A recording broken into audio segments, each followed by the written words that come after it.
As I mentioned in my opening remarks, a ban on live sheep exports is still high on my agenda.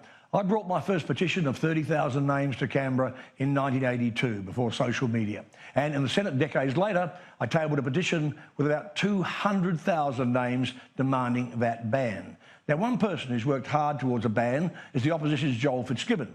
I spoke to him a short time ago and I asked him, how far backwards have we gone with the Morrison government's new Agriculture Minister, Senator Mackenzie? She called several of her own colleagues crazy for supporting a ban on live exports. We certainly haven't further progressed the issue, but it depends now on whether Scott Morrison is prepared to put the silly games aside, the politics aside, and follow the science. And what we do know is that the government didn't respond to the heat stress report prior to the election. Why? Because it wanted to kick the issue beyond that election.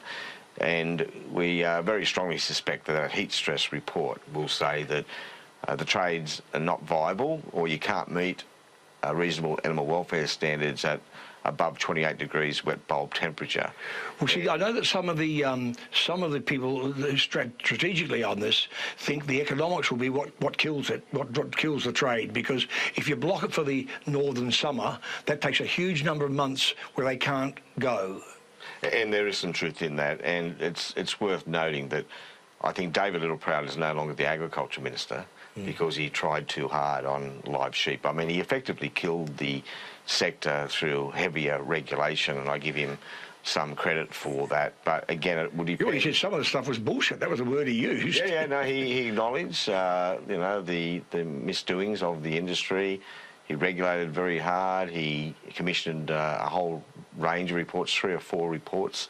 One we're still waiting on, but they all basically said the same thing, and that is that this sector can't meet reasonable animal welfare standards and therefore should not have a future. Yeah, well, I mentioned Susan Lee and Sarah Henderson. It was very clever of the government, of Scott Morrison, to give them their 20 pieces of silver, 30 pieces of silver. I mean, he suddenly puts it in the outer ministry, and so they can't even debate their own bill. Yeah. Well, I'll rarely give Scott Morrison any credit on the policy front, but I will give him credit for strategic cleverness. I mean, he bought them off. They took their 30 pieces of silver, that they were 2 very, very junior positions in the executive, but it was enough to bind them to the executive's decisions.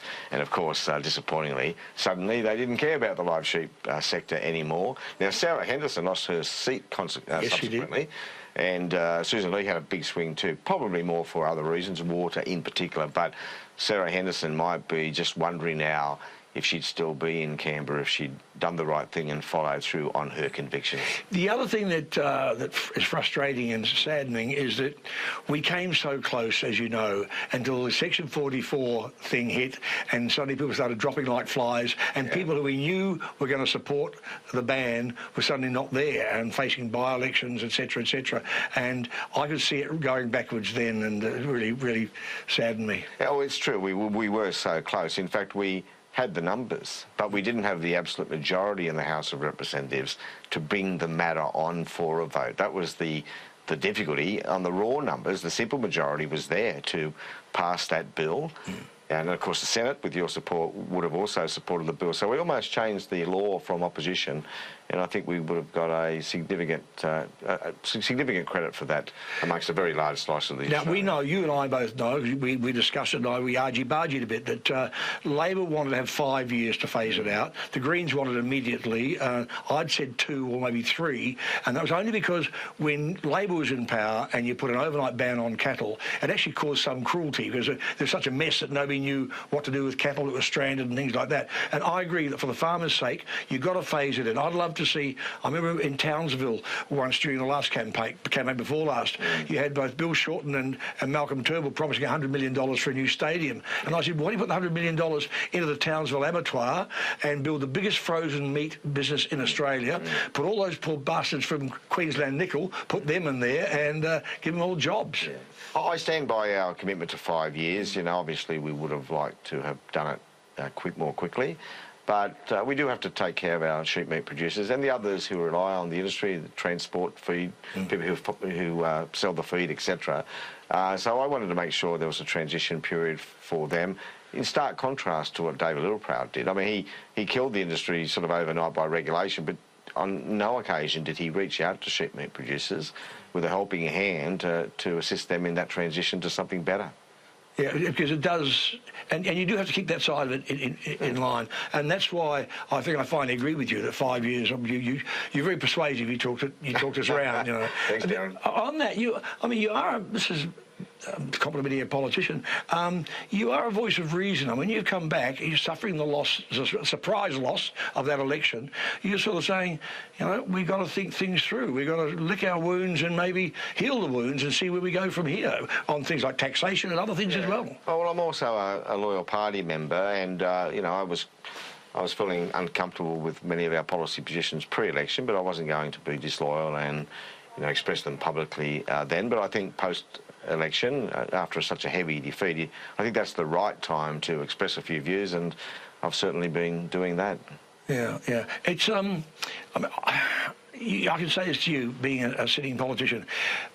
I feel for Bill Shorten. He must be sitting there thinking, what the hell happened? I mean, I had my moment of what the hell happened. Coming back to Canberra today was not easy. Walking into the building and not going into the Senate and knowing that the Senate was sitting, and when you still feel you've got unfinished business. But I can empathise with people who have lost their seats, and also we all thought, I'm sure Liberals thought, that you were going to be in government, you would be a minister. Well, the opinion polls still had us winning. The first exit poll on election day after the polls closed still had us the victors. So a lot of reflection is needed. I think Bill Shorten will take some comfort in the fact that everything he did, he believed in. They were based on his deep convictions to social justice and a fairer Australia. So he should take heart from that. It's a very surprising loss, but he'll dust himself off. He'll be okay. Yeah. The thing I went to my last probably semi-official job was the amazing Bob Hawke Memorial at the Opera House. It was extraordinary, and we all thought, good old Bob, he's taken one for the team. He's just won his 5th election in a row. Of course, it didn't happen. Yeah, it was an amazing send-off for an amazing individual, you know, a mix of larrikin and intellectual. There will never be another Bob Hawke, nor will there be too many Prime Ministers who can claim such a legacy in policy terms. Yeah, yeah. Going back, one final question, going back to the live sheep exports. What do you think will happen now? I mean, what's your policy? You still obviously believe it should be banned, it should be stopped, it should be phased out over 5 years. Is that still right? Yeah, I'll continue to argue that case, but I think we have gone backwards in parliamentary terms. We've lost the opportunity, certainly in the House of Representatives, and probably in the Senate as well, where the crossbenchers there probably not as sympathetic to my position as they were previously. So I think it's going to be very hard now to progress the issue. However, when Scott Morrison finally responds, or his minister finally responds to this heat stress report, they'll have a lot of difficulty justifying not moving on the industry. Well, as I said in my introduction, I first brought my first petition here in 1982 when I think Nixon was the Minister for Primary Industry back then. And so, I mean, people who think this is immoral and cruel and all those things, they're not going to give up, but it's a sad time. Well, one thing I'll certainly continue to insist on is that people set aside this mortality rate as a test for animal welfare. I mean, the number of sheep who die is not a test of how successfully you're meeting animal welfare standards. I mean, some people rightly say the sheep that die are the lucky ones. Yeah.